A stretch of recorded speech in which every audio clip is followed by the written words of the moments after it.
Star India one आपलं स्वागत आहे। पाहूया आजची प्रमुख अहिल्यानगरमध्ये पत्रकारावर 15 ते 20 जणांचा हल्ला। सुशील थोरात यांना बेदम मारहाण। पोलिसांचा धाक कुठे? अहिल्यानगरमध्ये पत्रकाराच्या सुरक्षेचा प्रश्न पुन्हा ऐरणीवर आला आहे।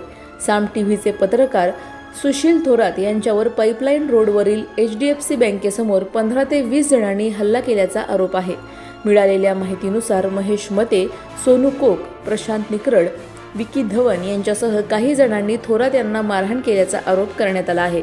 या घटनेत सुशील थोरात जखमी झाले असून त्यांच्यावर खासगी रुग्णालयात उपचार सुरू असल्याची माहिती आहे। पत्रकारावर झालेल्या कथित हल्ल्यामुळे पत्रकारांच्या सुरक्षेचा मुद्दा पुन्हा चर्चेत आला आहे।